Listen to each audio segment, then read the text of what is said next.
महाराष्ट्राचा अभिमान, महाराष्ट्र दिन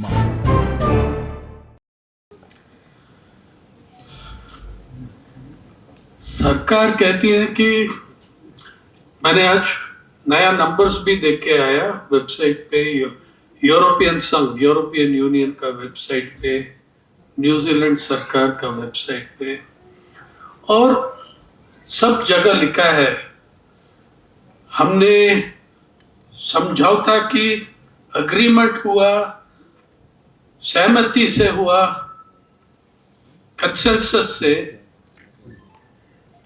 लेकिन एक शब्द नहीं है कि इस अग्रीमेंट के बारे में, एक शब्द नहीं है कि कौन सा शेतकरी आपको सहमति दिया।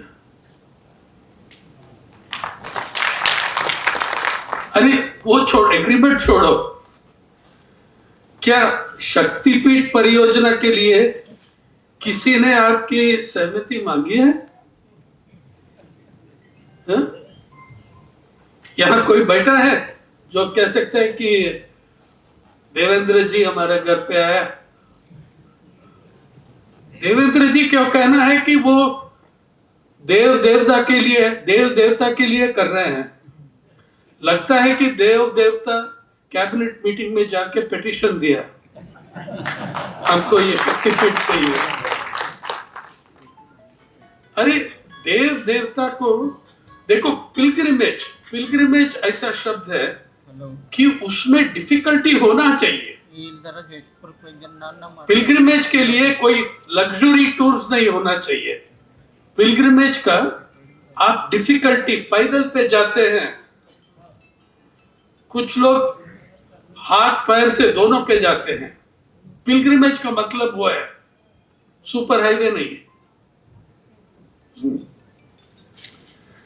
और ये शक्तिपीठ का जो हो रहा है, इतने लोग, जमीन लॉस हो जाती है, नुकसान हो जाती है, और विस्थापित होने वाला भी है। अभी मैंने जैसे बताया 30-40 साल, मैंने एक पर्सनल चीज शेयर कर रहा हूं आज। 30-40 साल शेतकरी और शेत मजदूर के बारे में उनकी कहानी मैं लिख रहा हूं। इस महीने पता चल गया कि हमको उनका कहानी, मेरा कहानी भी बन रहा है, इसलिए कि मेरा पूरा कॉलोनी को विस्थापित होने वाला है। बांद्रा रिक्लेमेशन में अदानी साहब को दे दिया, रीडेवलपमेंट के नाम में। अरे जिसका कहानी मैं लिख रहा हूं वो कहानी मेरी बन गई अभी। तो हमारा बांद्रा रिक्लेमेशन में ये कहाँ है? लीलावती हॉस्पिटल सुना? लीलावती हॉस्पिटल में 31 कोऑपरेटिव हाउसिंग सोसाइटी है, सब मध्यम वर्ग का लोग जैसा मैं, और माड़ा का कॉलोनी है, मतलब महाराष्ट्र हाउसिंग अथॉरिटी डेवलपमेंट, उनका प्रॉपर्टी है। ये ऐसा नहीं कहा कि हम अडानी को दे रहा है, देखो उसका कन्निंग, होशियारी इसमें।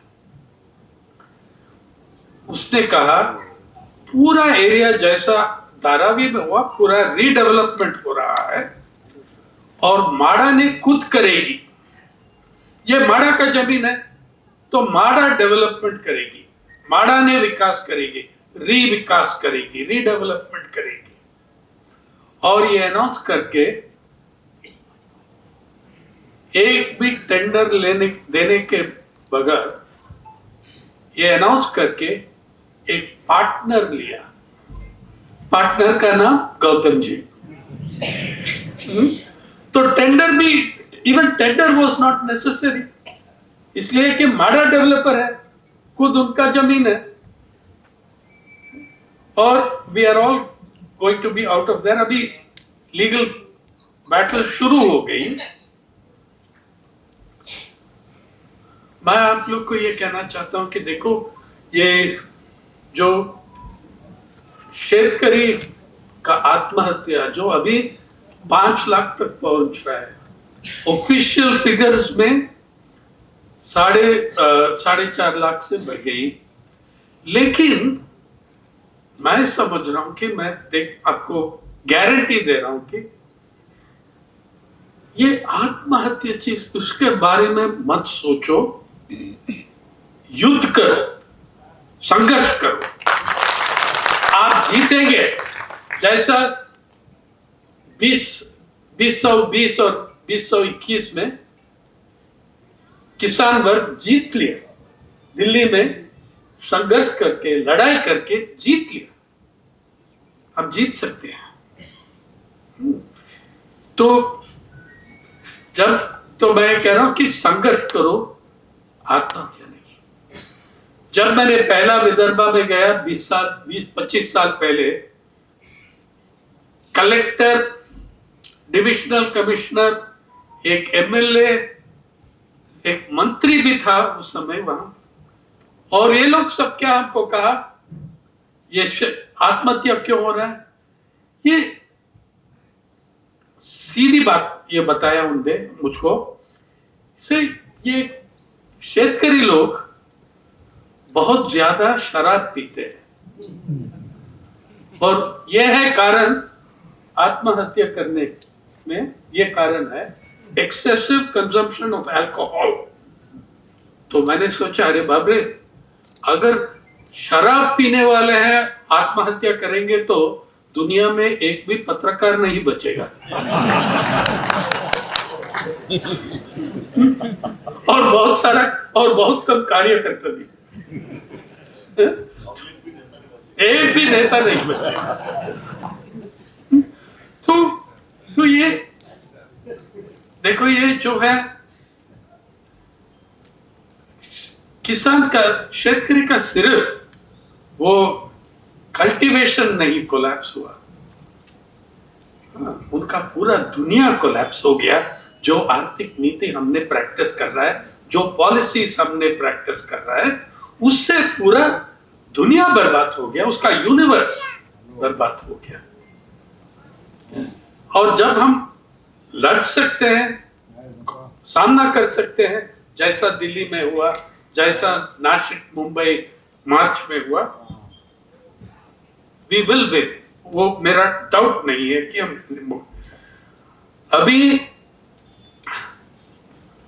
अभी देखो, अभी ये शेतकरी का दुनिया इतना फ्रेजाइल, इतना टूटने वाला चीज बन गई कि 3000 किलोमीटर दूर में जो युद्ध चल रहा है, यहां का इंपैक्ट देखो शेतकरी पे।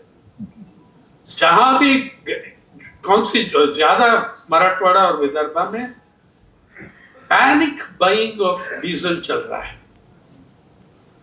हर आदमी बड़ा बड़ा कैन लेके 200 लीटर 300 लीटर खरीद रहा है। और विदर्भा और पंजाब में भी वो ज्यादा डीजल क्यों खरीद रहा है, उतने इसलिए कि खरीफ सीजन शुरू हो रहा है भाई साहब, और क्या करेगा आदमी, और ज्यादा तेल खरीदने के लिए कर्जा ले रहे हैं। 18% इंटरेस्ट, 18, पंजाब में 18% इंटरेस्ट, सीधी बात। 200 लीटर का इतना पैसा, और 100 रुपया में चल रहा है 1 लीटर आज। और हम देख रहे हैं कि बहुत ये बीड़ वो साइड में बहुत सारा लोग, और धाराशिव में ट्रैक्टर के लिए डीजल खरीदना है ना, वो मोटरसाइकिल में बड़ा बड़ा कैन लेके जाना है। तो मेरा वेबसाइट जो है People's Archive of Rural India, 15 भाषाएं में आती है, मराठी में भी आती है, आप फोन पे देख सकते हैं। हमने परसों या 2-3 दिन में ये स्टोरी आएगा, किशोर मसड़, वो 2 बड़ा कैन लेके जा रहे। हमारा रिपोर्टर उनसे पूछा, मसल साहब ये ट्रैक्टर के लिए आप डीजल मांग रहे हैं, तो आप ट्रैक्टर क्यों नहीं ले रहे हैं पेट्रोल पंप तक? वो बोले वो बहुत खर्चा हो जाएगा। क्यों? इसलिए कि हर एक पेट्रोल पंप में वो सिर्फ 5 लीटर 6 लीटर देते हैं, तो मुझको 5, 6, 7 पेट्रोल पंप में घूमना पड़ेगा। 5, 6, 7 पेट्रोल पंप में घूमना है तो हमारा जिला में 70 किलोमीटर हो जाएगा। तो इसलिए हम मोटरसाइकिल में जाके बड़ा कैंस उसको उस पे ऊपर ला, फोटो सब है, अब आएगा 2-3 दिन में। एवरेज 4 किलोमीटर, ज्यादा से ज्यादा 5 किलोमीटर मिलता है डीजल का लीटर में। और पेट्रोल पंप में बड़ा झगड़ा। वो पेट्रोल पंप का मालिक कह रहा है कि देखो मैंने आप कैंस में नहीं देता हूं, आप ट्रैक्टर ही लाओ। उसका दिक्कत यह है कि कौन है ये आदमी? अगर कोई ब्लैक मार्केट वाला आके सब पेट्रोल खरीद रहा है, डीजल खरीद रहा है, तो वो नहीं दे रहा। कैन में अगर आप कैन में लेके जाएंगे तो वो बोलता है कि मैं कैन में नहीं डालता हूं, आप ट्रैक्टर ही लाता।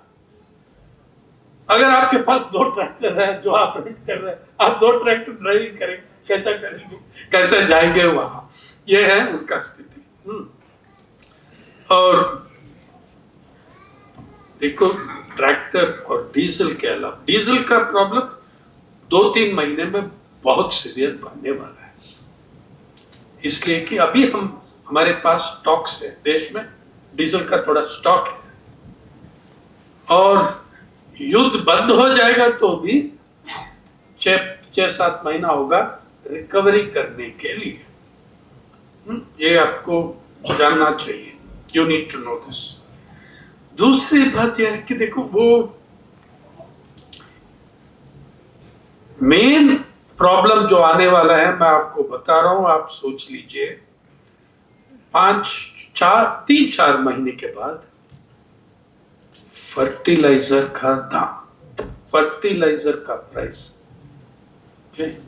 जब डीजल का प्राइस बच जाएगा और वही स्ट्रेट्स ऑफ हॉर्मुज ईरान से 80% आपका फर्टिलाइजर उस तरफ से आती है, फर्टिलाइजर प्राइस तो बढ़ने वाला है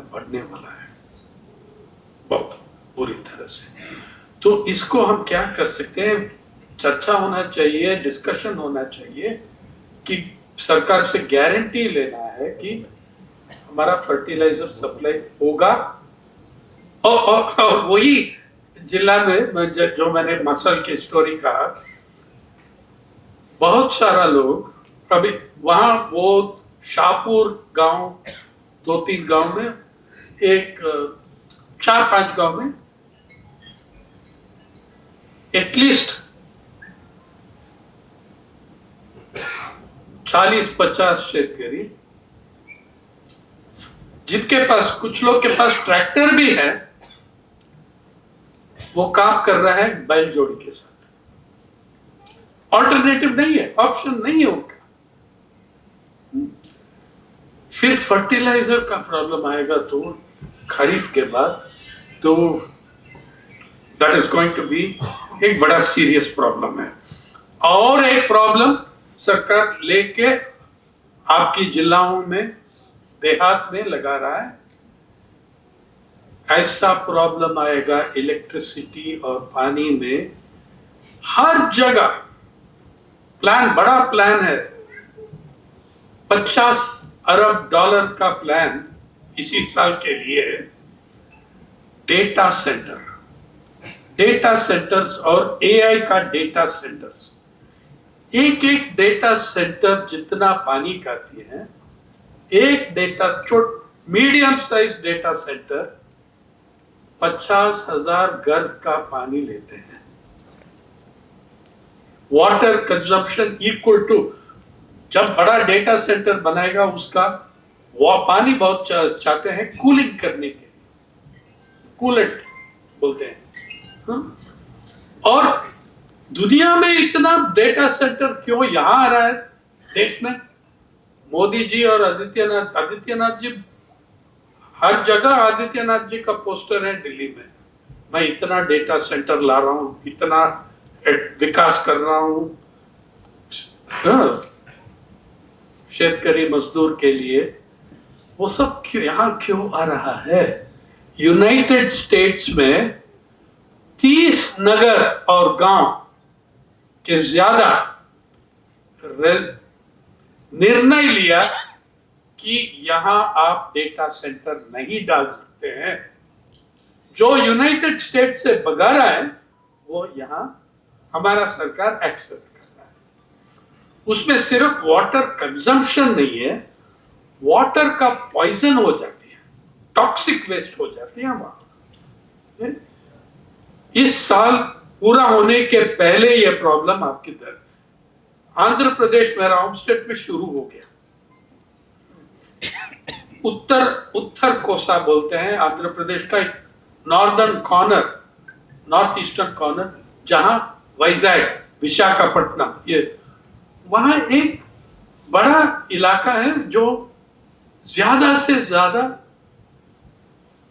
दलित किसान, दलित क्षेत्रीय, उनका पूरा जमीन एक्वायर हो चुका है। बहुत बड़ा झगड़ा चल रहा है। मैंने आपको कह रहा हूं कि देखो हमारा ऑप्शन नहीं है, संघर्ष, युद्ध लड़ना, यही है हमारा ऑप्शन। यहां भी आने वाला है, कोल्हापुर में आएगा, महाराष्ट्र विदर्भ में आएगा, मराठवाड़ा में आएगा। और उसका इलेक्ट्रिसिटी कंजम्पशन, अभी भी आपको इलेक्ट्रिसिटी का दिक्कत है।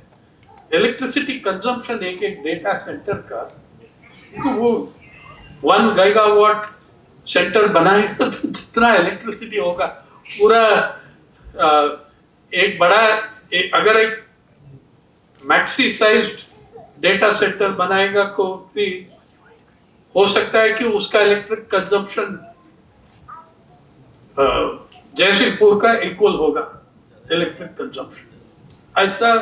ऐसा मामला है ये डेटा सेंटर, वो भी ला रहा है।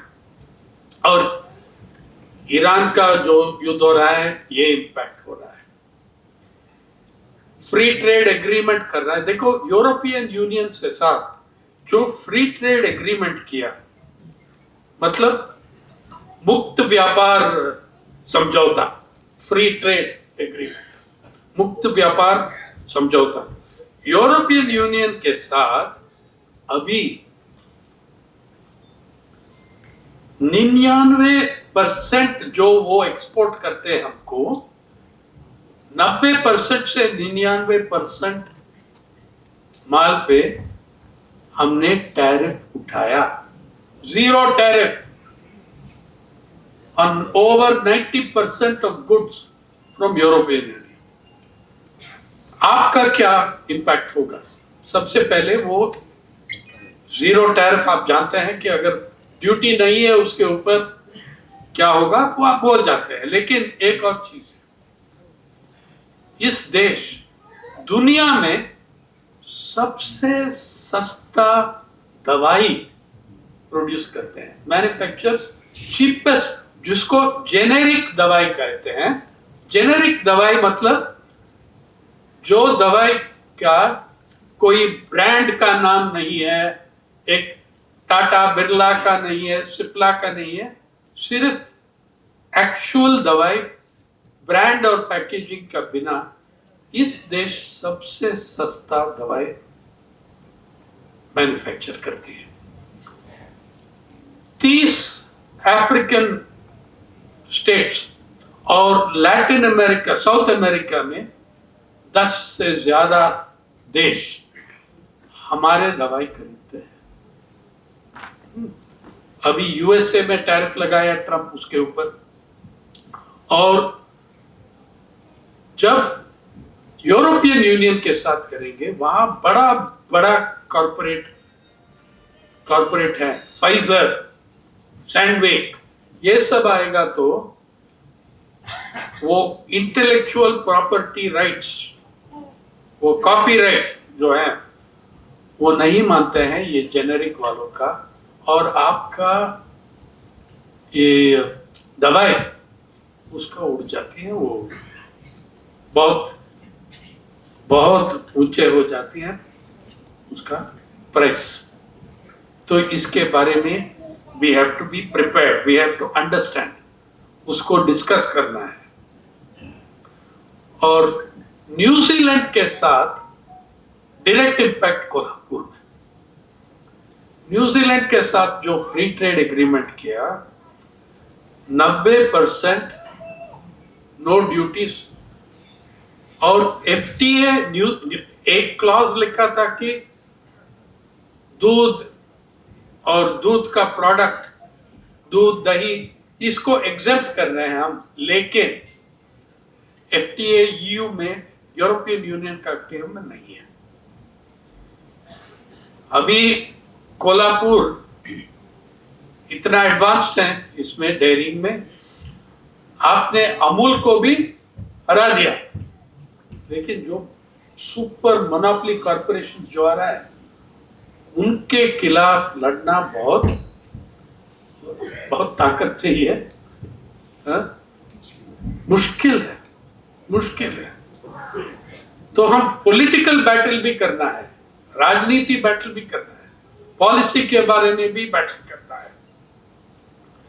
और देखिए, आज मैंने वो यूरोपियन संघ, यूरोपियन यूनियन, जिसमें 27 देश है, उसका वेबसाइट में लिखा है, बहुत खुश हैं लोग एग्रीमेंट के साथ। उसमें ये लिखा है कि 6 साल के अंदर अंदर, मतलब 2032 के तक, इंडिया को हमारा एक्सपोर्ट्स 107.6% इंक्रीज होगा, बड़ा होगा। 6 साल में डबल से ज्यादा हो, 2 गुना से ज्यादा। ये उनका वेबसाइट में है सर, आप भी देख सकते हैं। और उसका वैल्यू है,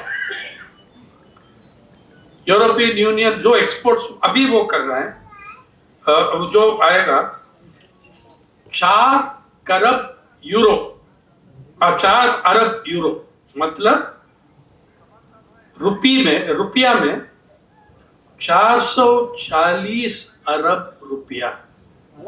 और इसको बोलते हैं इन्वेस्टमेंट्स भी आएगा। इन्वेस्टमेंट किस में होगा? हाँ? आपके खेत में होगा या शक्तिपीठ में होगा? किस पे होगा आपका इन्वेस्टमेंट? अरे गोवा का अभी 8 रूट है, एक और रूट बन जाएगा, 2 और रूट बन सकता है 440 अरब रुपया में।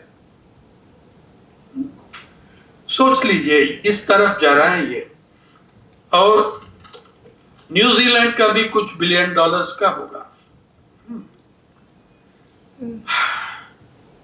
देखिए, ये किससे समझौता किया, किसको कंसल्ट किया? मजदूर या शेतकरी से कभी कंसल्ट किया? और आप शक्तिपीठ के लिए जमीन ले रहे हैं।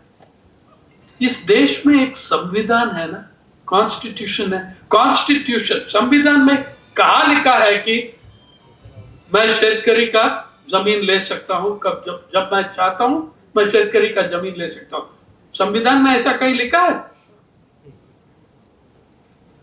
ये anti constitutional scissor of property, anti illegal, anti constitutional. लेकिन आजकल कोर्ट्स भी उनके साथ जा रहे हैं, जो भी वो करेंगे तो कोर्ट्स मान लेगा। तो मैं समझता हूं कि ये मेरा सीरियस सिंसियर समझ है कि इस देश का फ्यूचर, इसकी भविष्य शेतकरी और मजदूर के हाथ में है। अगर वो लड़ेंगे, यार, ना कॉकरोच ना दूसरा कीड़ा भी ऐसा लड़ सकते हैं। हर कीड़ा यूनाइट होके भी उतना ऐसा नहीं लड़ सकते। देखो 2020 में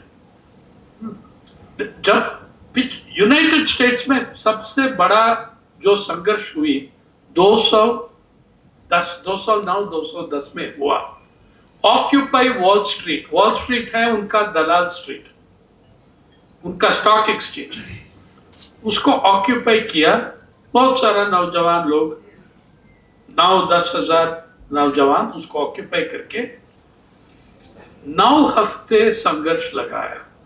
और उसके अंदर सरकार आके सबको वहां से पूरा एविक्शन कर दिया।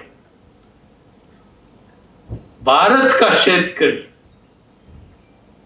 9 हफ्ते नहीं, 54 हफ्ते संघर्ष लगाया दिल्ली के बाहर जो भी था, BSF, CSF, CISF, CRPF, Punjab police, Delhi police, Haryana police, उसको वहां से नहीं हटा सका।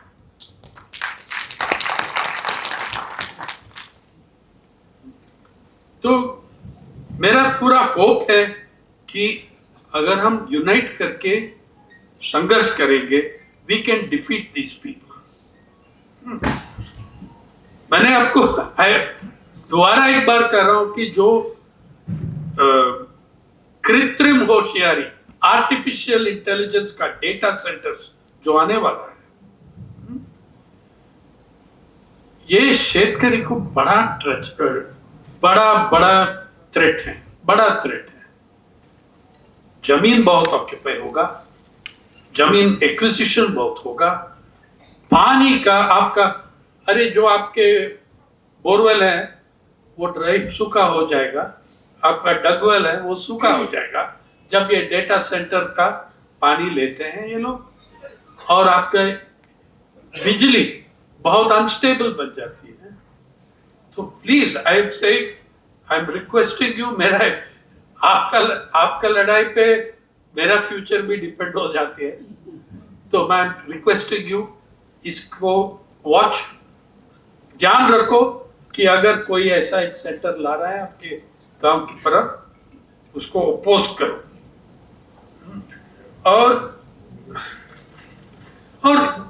ये भी सरकार कहते हैं कि हम सब शेत मजदूर के लिए कर रहा है, विकास उनके लिए है, देखो हम कर्जा माफी दिया है और दे रहा है। आपको जो दे रहा है कर्जा माफी में कुछ नहीं है। असली कर्जा माफी हर साल होते हैं लाखों करोड़ों में कॉर्पोरेट जगत को। अरे 2 दिन पहले सेबी, स्टॉक एक्सचेंज, और RBI, reserve bank of India, एक कंपनी का नाम लिया, राजेश एक्सपोर्ट्स, और आरबीआई और सेबी ने यह कहा कि इसने, एक आदमी, एक कंपनी 15 लाख करोड़ घोटाला किया। जितना कर्जा माफी होगा उसमें पूरा देश का शेतकरी 5 बार 10 बार आपका कर्जा माफी हो सकते हैं, लेकिन वो भी गुजरात का है। मेहुल चोकसी जो अभी कैरिबियन में बैठा है वो भी गुजरात का है। नीरव मोदी, वो मोदी है। और इन लोग का हर कुछ होगा नहीं। विजय माल्या बैठा है लंदन में, इन लोग को कुछ होगा नहीं। ये है असली कर्जा माफी। असली कर्जा माफी कॉर्पोरेट जगत को जाते हैं, आपको कुछ नहीं मिलने वाला है। जब तक आप लड़ेंगे नहीं, संघर्ष नहीं करेंगे तो नहीं मिलेगा। संघर्ष हम सब एक होके करेंगे तो जरूर मिलने वाला है। तो ये जो केओस फैल रहा है, देखो ये हमारा महाराष्ट्र का, ये अभी 2024 में ऐसा एक इंसिडेंट हुआ, मुझको इतना शर्म लगा, और मैंने शेतकरी भाई और बहनों के बारे में भी सोचा उस समय। क्या हुआ, अभी 20 महीने पहले अंबानी जी का लड़का अनंत अंबानी का शादी हुआ। इस शादी पे एस्टिमेटेड एक्सपेंडिचर जो है इस शादी के ऊपर, लोअर एंड का एस्टिमेट है $620 मिलियन है, और अपर एस्टिमेट है $1 अरब एक्सपेंडिचर है। और उसमें मुंबई में चल रहा है ये शादी, महाराष्ट्र में चल रहा है ये शादी, जिस महाराष्ट्र में हर साल हर शेतकरी जानता है इसको, हर साल शेतकरी परिवार में शादी चलाना करना इतना मुश्किल बन गई। हर गांव में जाओ, 30 साल का लड़का, 28 साल का लड़की अनमैरिड, बहुत सारा विदर्भ में बहुत सारा वेडिंग्स कैंसिल होगा हर सीजन। 40 साल तक हो गया। हाँ 40 साल तक हो गया। एक गांव में जब हमने लिखा था इसके बारे में, पारी ने हमारा वेबसाइट, मेरा मित्र जयदीप पर्टिकर वहां जाके गांव में जाके एक लड़का को बोला, उनके मित्र, अरे मैं ऐसा कुछ नौजवान लोग को मिलना चाहिए जिसको शादी नहीं हो रहा है, एजुकेटेड है, स्कूल कॉलेज गया है लेकिन शादी नहीं हो रहा है, नौकरी नहीं मिल रहा है। तो वो बोला ठीक है हो जाएगा, आप आधा घंटा में आइए, 1 घंटा में आइए, मैंने इकट्ठा करके रखूंगा लड़का। तो जयदीप ने सोचा हाँ 4-5 लड़का को लेके आएंगे। वापस गया, 80 लड़का खड़ा था। और जयदीप ने उससे पूछा, अरे आधा घंटा 1 घंटा में इतने सारे नौजवान लोग को कैसा आपने इकट्ठा किया? उसने कहा, सर मैंने उनको कहा कि आप शादी का दलाल है। BharatMatrimony.com या और क्या बहुत सारा वेबसाइट है ना, शादी.com। तो उसने बोला, मैंने उस लड़कों को बोला कि आपने शादी का दलाल है, वो सब दौड़ के आया। तो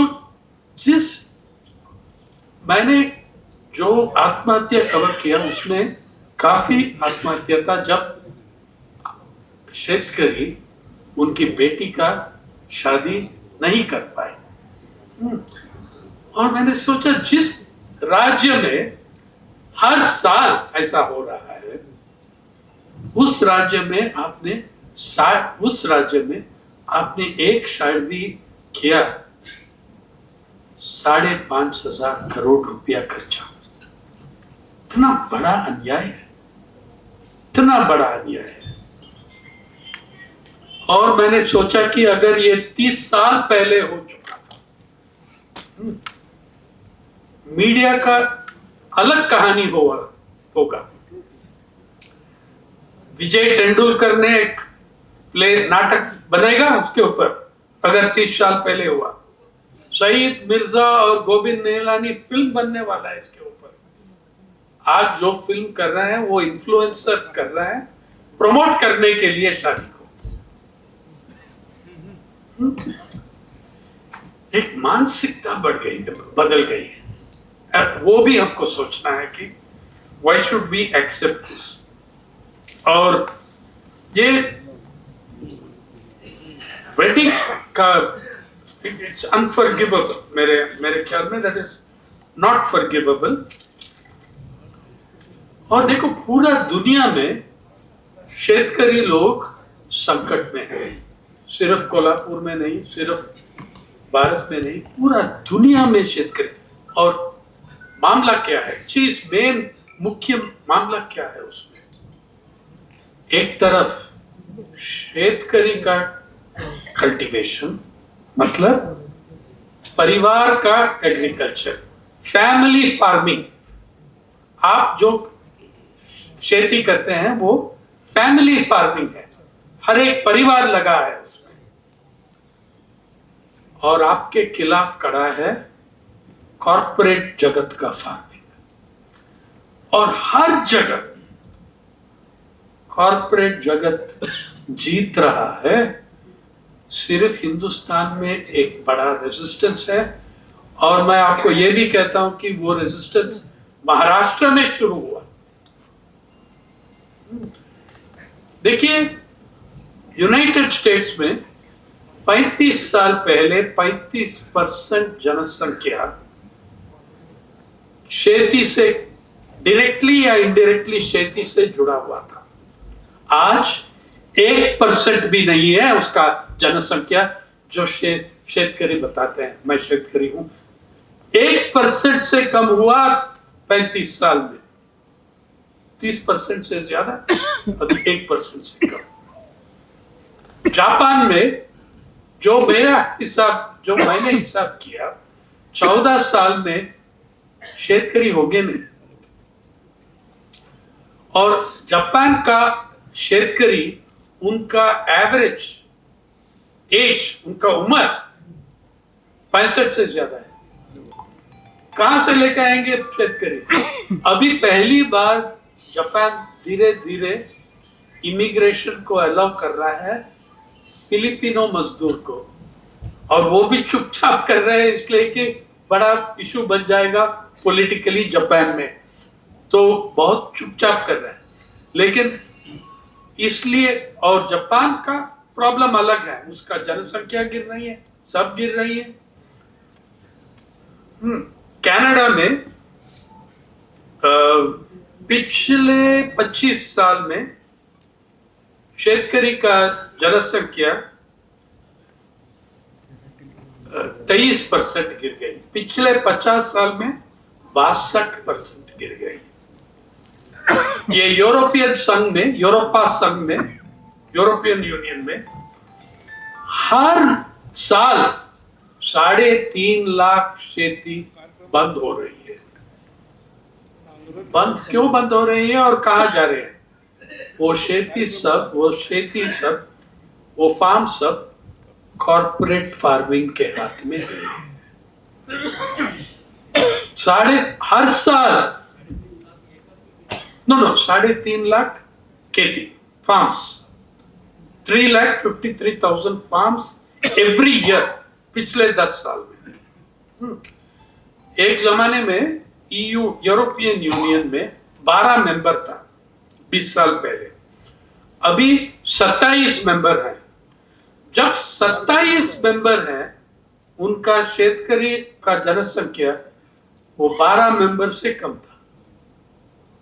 अभी जर्मनी यूनाइट हो गया, वेस्ट जर्मनी, पश्चिम जर्मनी और वेस्टर्न और ईस्टर्न जर्मनी, पूर्व जर्मनी यूनाइट हो गया। यूनिफिकेशन के बाद यूनाइटेड जर्मनी में शेतकरी कम है, जब वेस्ट में था अलग और ईस्ट में था अलग। ये worldwide takeover of agriculture by corporate जगत, ये हो रहा है। और वो मशीन लाएंगे, एआई लाएंगे, artificial robot.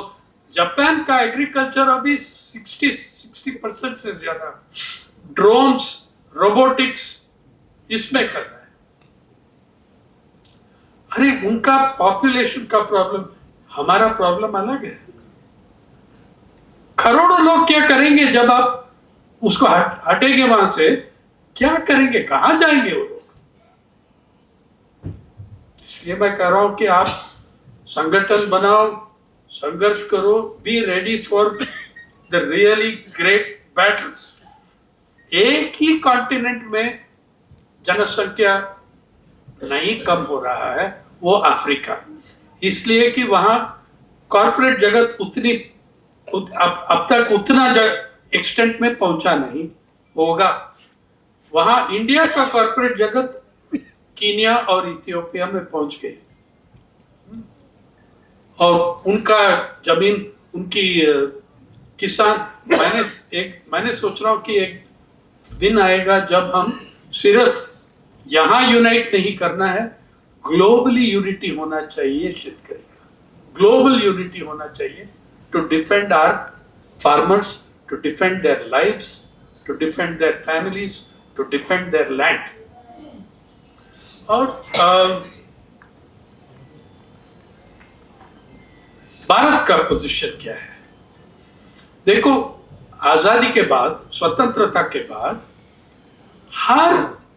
Her census of India में शेतकरी का जनसंख्या बढ़ गई 1991 तक।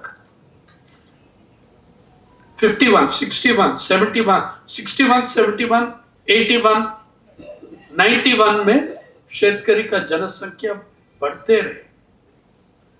1991 और लेकिन 1991 में हम क्या किया? नया आर्थिक नीति लाया। उसके बाद अगला सेंसस 2001,